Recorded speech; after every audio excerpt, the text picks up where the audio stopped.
Welcome to Home on Native Land, where our guests peer into the enormous crevice between Indigenous and colonial law. Let's dive in. Kupki7 Kupki Judy Wilson, Skachin Te Sequepm Ulu. So I just said I'm Chief of Nisgaunith Indian Band, Secretary-Treasurer from the Union of BC Indian Chiefs, and we represent over 110 First Nations in British Columbia.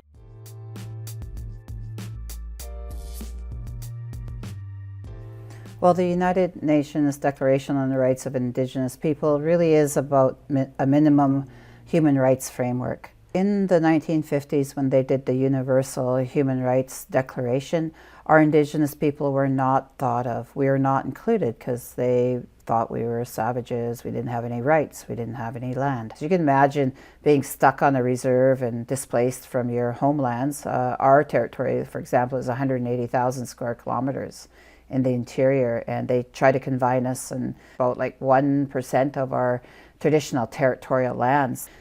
So our Indigenous people spent many, many decades writing the United Nations Declaration on the Rights of Indigenous People.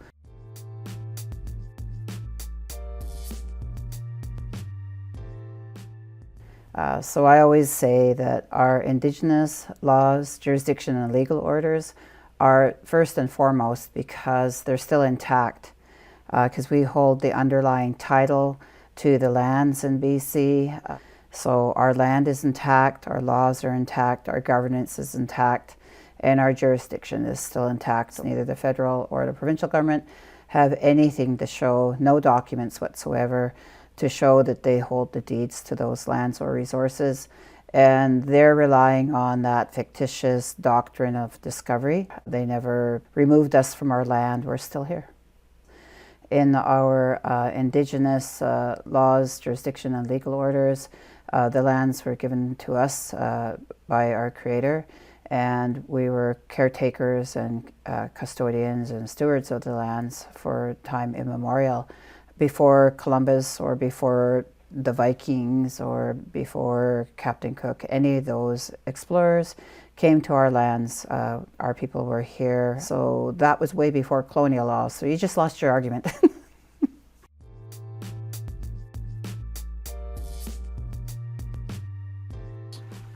I think the main thing that survived out of the writings that were penned by many of our Indigenous people across Turtle Island, North America, including my cousin, Chief Arthur Emanuel. It was decades of work to write the UN Declaration on the Rights of Indigenous People.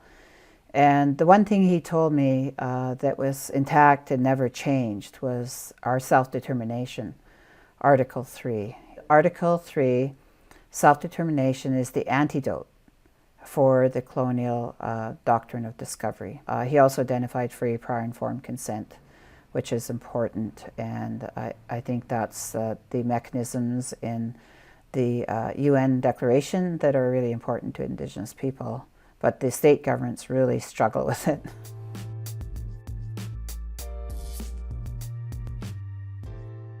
We don't want to go through that narrow process, which we give up a lot, and the government gains all the control.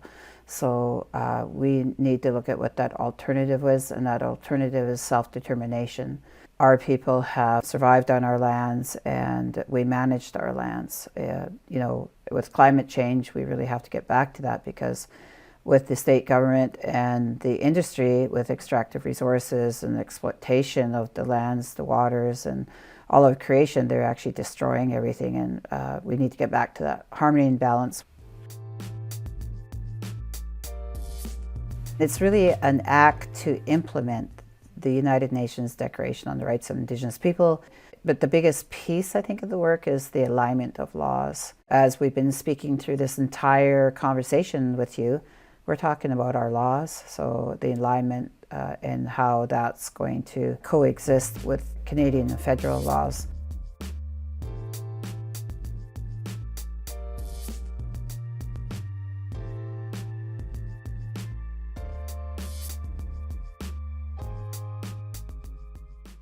Anybody could have penned that. I think it goes in line with what Trudeau said, no relationship is more important than Indigenous people. I think there's a theme there. So we've had some inroads, if you will, but we have a lot more work to be able to ensure that our leaders are respected and they're at the table with full decision making, and that we have free, prior, informed consent and self-determination for our nations. So that gives me hope. And then also the language, culture, and way of life that's transferred to the younger people, because I see a lot of really strong young leaders coming up, and look out. We have to be better instead of being reactionary, and that means we have to work together.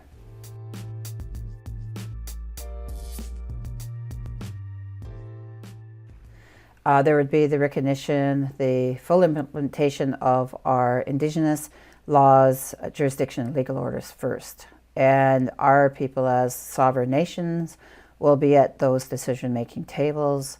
And thirdly, that we'll have a better government structure that will take the care and well-being of all people into consideration, not just the 1% in state government that currently make unilateral decisions over all of us. Canada just needs to fully implement the UN Declaration on the Rights of Indigenous People, what it was intended to be.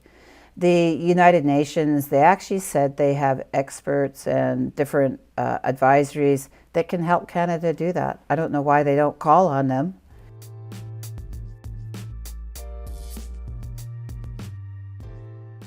That's why they're having a hard time. They can't get rid of the notion of superiority and annexing our lands.